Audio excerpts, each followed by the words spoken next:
ನಾವು ಭಾಳ ಸಮಯದಿಂದ ಇದು ಆಗಬಾರ್ದಂತ ಎಲ್ಲರೂ ವಿರೋಧಿಸ್ತಾ ಬಂದಿದ್ದು. ಕುದುರೆಮುಖ ರಾಷ್ಟ್ರೀಯ ಉದ್ಯಾನವನ ವ್ಯಾಪ್ತಿಯ ಪಶ್ಚಿಮ ಘಟ್ಟ ಪರಿಸರ ಸೂಕ್ಷ್ಮ ಪ್ರದೇಶ ಎಂದು ಘೋಷಿಸುವ ಪ್ರಕ್ರಿಯೆ ಕೇಂದ್ರ ಸರ್ಕಾರ ಪುನರಪಿ ಚಾಲನೆ ಕೊಡ್ತಾ ಉಂಟು. ನಿಮಗೆಲ್ಲ ಗೊತ್ತಿದೆ ಇಕೋ ಸೆನ್ಸಿಟಿವ್ ಏರಿಯಾ ಅಂತ. ಅದು ಮಾಡಬಾರ್ದಂತ ಸುಮಾರು ವರ್ಷದಿಂದ ಆ ಬಗ್ಗೆ ಹೋರಾಟ ಮಾಡ್ತಾ ಬಂದರು. ಹಿಂದೆ ಎಲ್ಲ ಇದ್ದವರು ನಮ್ಮ UPA ಸರ್ಕಾರ ಇರುವಾಗ ಅದರ ಬಗ್ಗೆ ದೂಷಣೆ ಮಾಡಲಿಕ್ಕೆ ಶುರು ಮಾಡಿದರು.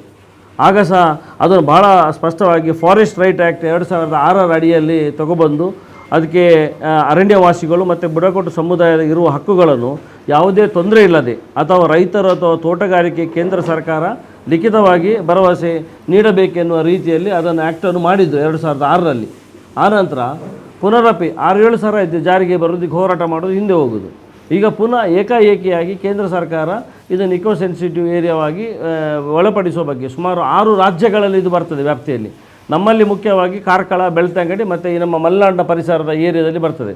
ಅದರಲ್ಲಿಯೂ ಪರ್ಟಿಕ್ಯುಲರ್ ಆಗಿ ನಮ್ಮ ಕಾರ್ಕಳ ತಾಲೂಕು ವ್ಯಾಪ್ತಿಯ ನಮ್ಮ ಬೆಳಂಜೆ, ನಾಡ್ಪಾಲು, ಕುಚ್ಚೂರು, ಚಾರ, ಹೆಬ್ರಿ, ಕಬ್ಬಿನಾಲೆ, ಅಂಡಾರು, ಶಿರ್ಲಾಲು, ಕೆರ್ವಾಶೆ, ದುರ್ಗ, ಮಾಳ, ಈದು, ನೂರಲ್ಬೆಟ್ಟು ಹೀಗೆ ನನ್ನ ಲೆಕ್ಕದಲ್ಲಿ ಸುಮಾರು 40% ಜಾಗ ಭೂವ್ಯಾಪ್ತಿಯ 40% ಜಾಸ್ತಿ ಜಾಗ ಈ ಇಕೋ ಸೆನ್ಸಿಟಿವ್ ಏರಿಯಾಕ್ಕೆ ಒಳಪಟ್ಟು ಬರುವ ಒಂದು ಆತಂಕದಲ್ಲಿದ್ದಾರೆ ಜನರು.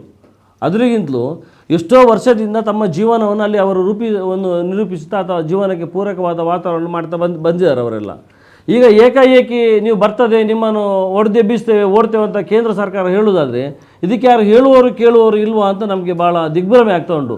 ಈಗಾಗಲೇ ಎಲ್ಲ ಗ್ರಾಮದ ಜನರು ಬಂದು ಅವರು ಆತಂಕವನ್ನು ವ್ಯಕ್ತಪಡಿಸಿ ನಾವು ತೋಟ ಮಾಡ್ಕೊಂಡಿದ್ದೇವೆ, ಮನೆ ಮಾಡ್ಕೊಂಡಿದ್ದೇವೆ, ನಮಗೆ ಬೇರೆ ಯಾವುದೇ ಒಂದು ಥರದ ವ್ಯವಸ್ಥೆ ಇಲ್ಲ, ಯಾವುದೇ ಗ್ರಾಮ ಸಭೆ ಇಲ್ಲ, ಯಾವುದೇ ತಾಲೂಕು ಮಟ್ಟದ ಸಭೆ ಇಲ್ಲ, ಜಿಲ್ಲಾ ಮಟ್ಟದ ಸಭೆ ಇಲ್ಲ, ಅಥವಾ ಶಾಸಕರ ಮಟ್ಟದಲ್ಲಿ ಡಿಸ್ಕಷನ್ ಇಲ್ಲ, ಏನೂ ಇಲ್ಲದೆ ಒಂದು ಅಧಿಸೂಚನೆ ಹೊರಡಿಸೋದಂದರೆ ಇದಕ್ಕೆ ಯಾರು ಕೇಳುವವರು ಇಲ್ವಾ? ಕೇಂದ್ರ ಸರ್ಕಾರ ಏನು ಮಾಡಿದರೆ ನಡೀತದೆ ಅಂತೇಳಿ ಇದು ದಬ್ಬಾಳಿಕೆ ಅಥವಾ ನಿಮಗೆ ಫೋರ್ಸಿಬಲ್ ಆಗಿ ಜನರನ್ನು ಹೊರ ಹಾಕುವಂಥ ಹುನ್ನಾರ ನಡೀತಾ ಉಂಟು. ಈ ಬಗ್ಗೆ ಜನ ಜಾಗೃತರಾಗಬೇಕು. ಹಿಂದೆ ಹುಲಿ ಯೋಜನೆ ಬಂದಂಥ ನಾಟಕವಾಡಿ ಎಷ್ಟೋ ಜನ ಗದ್ದುಗೇರಿದವರಿದ್ದಾರೆ. ಹುಲಿ ಬಂತು ಅಂತ ಹೆದರಿಸಿ. ಇವತ್ತು ಹುಲಿ ಬಂದಲ್ಲ, ಇವತ್ತು ನಿಜವಾಗಿ ಜನರನ್ನು ಓಡಿಸುವಂಥ ಒಂದು ಕಾರ್ಯಕ್ರಮಕ್ಕೆ ಕೇಂದ್ರ ಸರ್ಕಾರ ಚಾಲನೆ ನೀಡಿದೆ.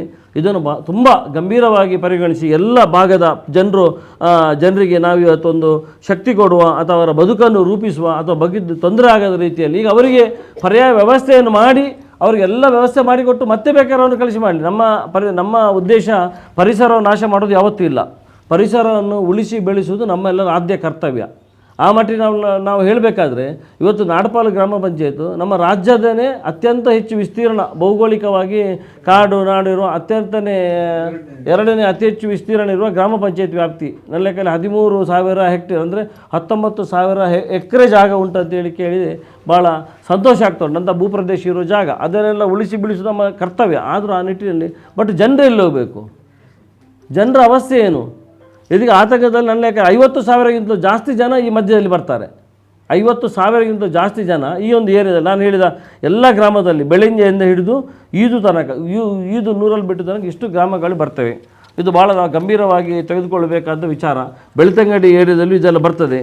ಬಟ್ ಇದನ್ನೆಲ್ಲವನ್ನು ನಮ್ಮ ಕೃಷಿ ಸಂಬಂಧಪಟ್ಟ ಅವರ ಕೃಷಿ ಚಟುವಟಿಕೆಗೆ ಅಥವಾ ಅವರ ಜೀವನೋಪಾಯಕ್ಕೆ ಯಾವುದಕ್ಕೂ ತೊಂದರೆ ಇಲ್ಲದ ರೀತಿಯಲ್ಲಿ ಅದನ್ನು ಉಳಿಸುವಂಥ ಕೆಲಸವನ್ನು ಮುಂದಿನ ದಿನದಲ್ಲಿ ಮಾಡಬೇಕು.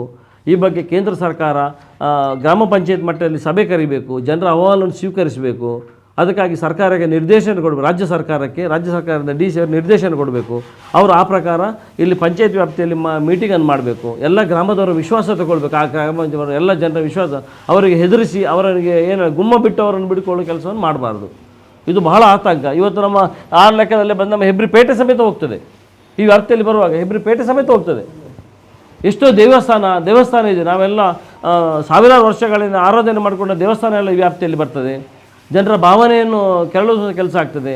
ಇದನ್ನು ಇಲ್ಲಿಯ ಸ್ಥಳೀಯ ಶಾಸಕರಿರ್ಬೋದು ಅಥವಾ ನಮ್ಮ MP ಅವರಿದ್ದಾರೆ, ಅವರು ಕೇಂದ್ರ ಸರ್ಕಾರದ ಪ್ರತಿನಿಧಿಯಾಗಿದ್ದಾರೆ, ಅದೇ ಪಕ್ಷದವರಾಗಿದ್ದಾರೆ. ಅವರು ಬಹಳ ಗಂಭೀರವಾಗಿ ಇದನ್ನು ತಗೊಂಡು ಇವರು ಈ ಬಗ್ಗೆ ಜನರ ಆತಂಕ ದೂರ ಮಾಡುವಾಗೆ, ಇದನ್ನು ಹಿಂಪಡೆಯುವಾಗೆ, ಈಗ ಏನೊಂದು ನಮ್ಮ ಇಕೋ ಸೆನ್ಸಿಟಿವ್ ಏರಿಯಾ ಅಂತೇಳಿ ಏನೊಂದು ಅವರು ಫೋರ್ಸ್ ಮಾಡಲಿಕ್ಕೆ ಹೋಗಿದ್ದಾರೆ, ಅದನ್ನು ಕೂಡಲೇ ಹಿಂಪಡೆದು ಎಲ್ಲ ಜನರ ಅಭಿಪ್ರಾಯವನ್ನು ಪಂಚಾಯತ್ ಮಟ್ಟದಲ್ಲಿ, ತಾಲೂಕು ಮಟ್ಟದಲ್ಲಿ ಬೇರೆ ಬೇರೆ ಸಭೆಯನ್ನು ಮಾಡಿ ವಿಸ್ತೃತವಾದ ಒಂದು ವರದಿಯನ್ನು ತಯಾರಿಸಿ ಆನಂತರ ಯಾವ ಭೂಭಾಗವನ್ನು ಬಿಡಬೇಕು, ಯಾವುದು ಬರಬೇಕಂತ, ಇದು ಯಾವುದೋ ಒಂದು ಏನು ಹೇಳ್ತಾರೆ ಜಿಯೋಗ್ರಫಿಕಲ್ ಆಧಾರಿತ ಒಂದು ಫೋಟೋ ಸ್ಟೇಟನ್ನು ತಗೊಂಡು ಏರಿಯಾವನ್ನು ಸೇರಿಸೋದಲ್ಲ.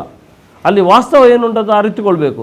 ಇವತ್ತು ನಮ್ಮ ಅಂಡಾರು, ಕೆರ್ವಾಶೆ, ಶಿರ್ಲಾಲು ಅಲ್ಲೆಲ್ಲ ಎಷ್ಟೋ ಒಳ್ಳೊಳ್ಳೆ ತೋಟ ಮಾಡಿದ್ದಾರೆ, ಲಕ್ಷಾಂತರ ರೂಪಾಯಿ ಖರ್ಚು ಮಾಡಿದ್ದಾರೆ, ಹೊರಗಡೆ ದುಡ್ಡು ತಂದು ಅಲ್ಲಿ ಹಾಕಿ ತೋಟ ಮಾಡಿಕೊಂಡು ಲಕ್ಷಾಂತರ ದುಡ್ಡು ಮನೆ ಮಾಡಿಕೊಂಡೆಲ್ಲ ಇದ್ದಾರೆ.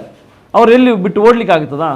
ಈ ಬಗ್ಗೆ ನಾವು ಒತ್ತಾಯ ಮಾಡೋದಿಷ್ಟೇ, ಎಲ್ಲ ಅಧಿಕಾರಿಗೆ ಡಿ ಸಿ ಅವರಿರ್ಬೋದು ಅಥವಾ ರಾಜ್ಯ ಸರ್ಕಾರದ ಮೂಲಕ ಕೇಂದ್ರ ಸರ್ಕಾರಕ್ಕೆ ಅತ್ಯಂತ ಹೆಚ್ಚಿನ ಒತ್ತಡವನ್ನು ಹಾಕಿ ಕೇಂದ್ರ ಸರ್ಕಾರ ಈ ಒಂದು ಯೋಜನೆಯನ್ನು ಕೈಬಿಟ್ಟು ಜನರ ಬದುಕಿನಲ್ಲಿ ಆಡುವಂಥ ಕೆಲಸ ಮಾಡಬಾರ್ದು. ಅಥವಾ ಸುಮಾರು 6 ರಾಜ್ಯದ ನಮ್ಮ ಇಲ್ಲಿ ಪ್ರಮುಖವಾಗಿ 2-3 ವಿಧಾನಸಭಾ ಕ್ಷೇತ್ರ, ಬೆಳ್ತಂಗಡಿ ಬರ್ತದೆ, ಕಾರ್ಕಳ ಬರ್ತದೆ, ಕುಂದಾಪುರ ಬರ್ತದೆ ಮತ್ತು ಬೈಂದೂರು ಬರ್ತದೆ.